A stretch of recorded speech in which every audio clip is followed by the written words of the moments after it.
इसका पूरा पृष्ठभूमि ये है कि जैसे आप जानते हैं कि चुनाव आने से पहले जयपुर में जितने भी कुख्यात अपराध कर्मी हैं जो अभी तक पुलिस की गिरफ्त से बाहर हैं उनके विशेष छापामारी।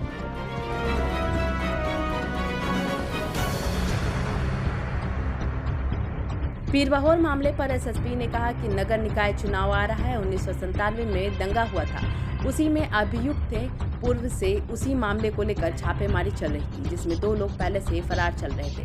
टुल्लू खान अगस्त में पकड़ा गया था और 25 साल से ये दोनों भाई फरार चल रहे थे। वही वार्ड पार्षद 40 के अशरफ खान के बारे में बात करते हुए पटना एसएसपी मानवजीत सिंह ढिल्लों ने कहा कि अशरफ खान दोषियों को छोड़ने के लिए दबाव बना रहे थे और जब टीम छापेमारी करने गई तो कुछ लोग एकत्रित हो गए थे और उन्हीं लोगों के साथ मिलकर पार्षद द्वारा मॉब किया गया। थाने में सीसीटीवी फुटेज देखने के बाद पता चला कि वहां मौजूद कई पुलिस वालों के साथ साथ एसडीपीओ के साथ भी बहस हुई। थाना का घेराव करने की धमकी भी दी गई और रोड जाम भी किया गया और वे लोग धमकी भी दी। इस मामले में 2 एफआईआर दर्ज किया गया। पटना एसएसपी ने यह भी बताया कि इनके पिता भी आए थे, लेकिन इनको सारा बात मालूम नहीं था, लेकिन वो हंगामा नहीं किए और उनको छोड़ दिया गया।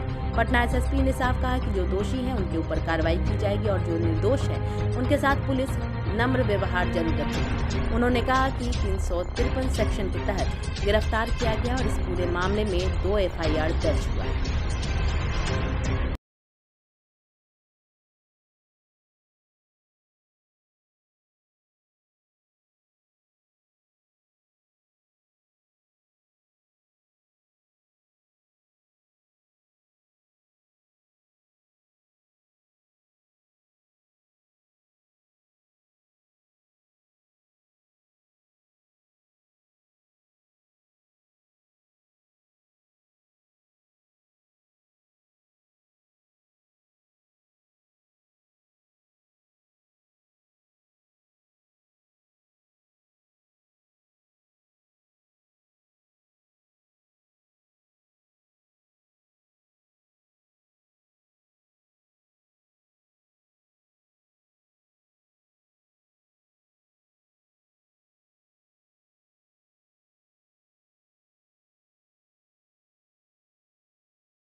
पटना में भी कई गैसिंग के अड्डे हैं जो खुलेआम चल रहे हैं, उसको लेकर पुलिस क्या कुछ कार्रवाई? आप जान रहे हैं कि बहुत से मीडिया कर्मियों ने हम लोगों को कुछ वीडियो, आप शायद आपने भी भेजा था, हम लोगों को वीडियो भेजा था।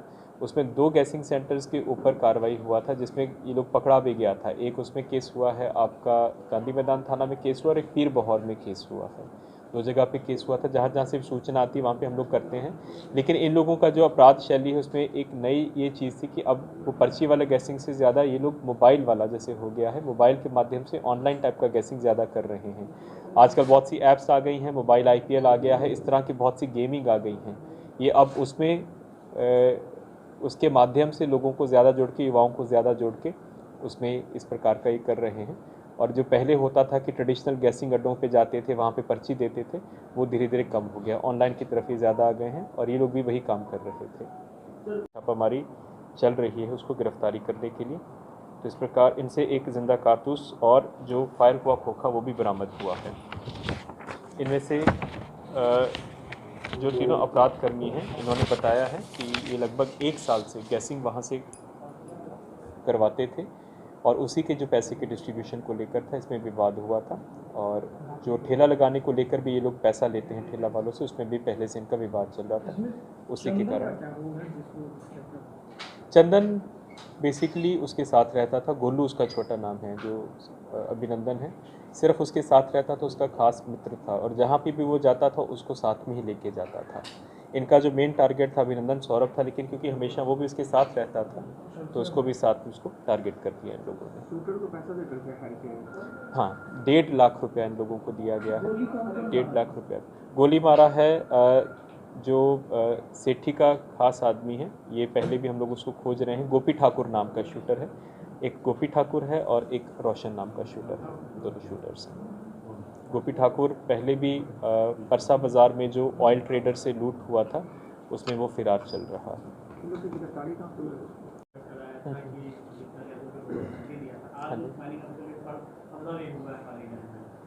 वो केस पहली बात कि माइनिंग ऑफिसर नहीं करवाए थे, वो केस उनके ऑफिस के जो बड़ा बाबू हैं उनके साथ दुर्व्यवहार किया था।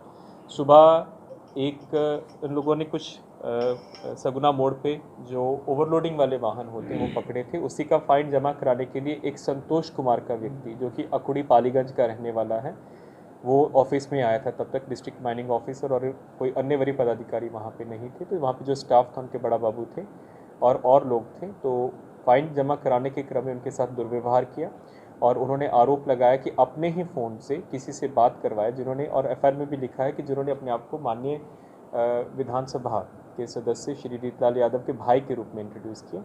तो उस चीज़ का हम लोग वेरिफिकेशन करा रहे हैं और ये जो संतोष नाम का जिसके ऊपर केस हुआ है वो उसकी गिरफ्तारी हेतु प्रयासरत है हम लोग। अभी वो भागा हुआ है और आज टीम भी गया हुआ है एक ज़िला में, पटना के बाहर ज़िला में उसके रहने की सूचना, उसको गिरफ्तार करने के लिए टीम गई है।